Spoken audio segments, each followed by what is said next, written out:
भैया सारी लक्ष्मी हरि के चरणों में ही है। प्रणाम का अर्थ ही पूर्ण शरणागति है। ठाकुर जी आपके सुख में हम सुखी। देव कहते हैं चरण क्यों दबाती रहती हैं? चरणों को दबा दबा के रस निकालती रहती है महाराज। लक्ष्मी छोड़ती नहीं है एक क्षण के लिए भी। भगवान के चरणार विंद के भी 6 गुणों का वर्णन किया। श्री ठाकुर जी के चरणार विंद भी षड्भग संपन्न।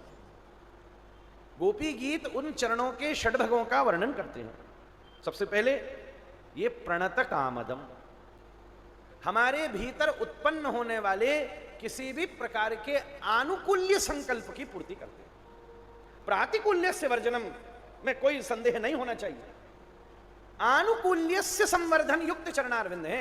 हमारा यहां की कथा तो ऐसे ही होगी, ठाकुर जी के चरणों की चर्चा हो रही है।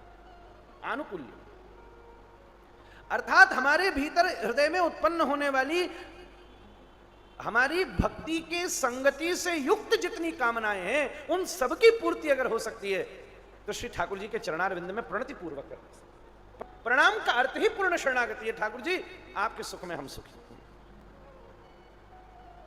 इसलिए तो प्रणत क्लेशनाशाय। यहां यह भी बात है, हृदय में उत्पन्न होने वाली भगवत प्राप्ति की कामना ही उस चरणों से शुरू होती है, पूरी होती है। इसलिए तो गोपी गीत में गोपी कामना अगर किसी वस्तु की कर रही है तो श्री ठाकुर जी के चरणारविंद की कर रही है।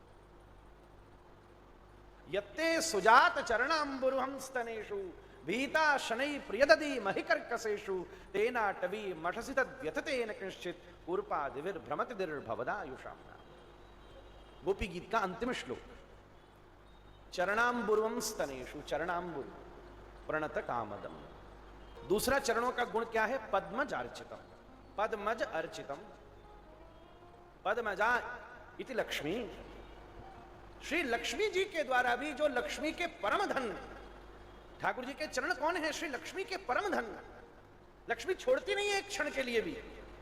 दुनिया में किसी ने हमसे पूछा पैसा कहां से मिलेगा, कौन सा मंत्र करूं, कौन सा यंत्र करूं, महाराज कोई ऐसी पूजा तो बता दो खूब सारा पैसा मिल जाए।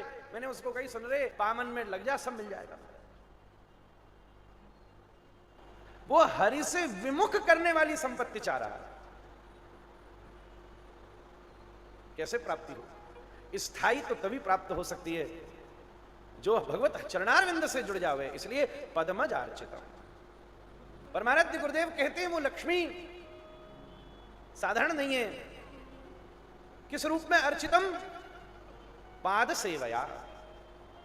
नवदा भक्ति में श्रीमद लक्ष्मी जी ही पाद सेवन की परम आचार्य हैं। नवदा भक्ति में लक्ष्मी जी बैठी बैठी दिन भर चरण दबाती रहती हैं। परमाराध्य गुरुदेव कहते हैं चरण क्यों दबाती रहती हैं? चरणों को दबा दबा के रस निकालती रहती है महाराज। जैसे किसी बच्चा के मसूड़े फूल जाएं और वो मैया का दूध नहीं पी पाता तो मैया अपनी छाती के पास लाकर अपने हाथ से अपने स्तन को निचोड़ निचोड़ कर दुग्ध को निकाल कर उसके मुख में टपकाती रहती है। उसी प्रकार से जब जीव भी वासना ग्रसित होता है और उसके उपासना के मसूड़े फूल जाते हैं तब श्रीमद लक्ष्मी जी नारायण के चरणों को अपनी गोदी में रख करके निचोड़ निचोड़ के उसमें से रस को निकाल के जीव की शुष्क मरुभूमि को रसाकृत कर देती है। रसो वही सह कर देती है। पद्मज अर्चितम।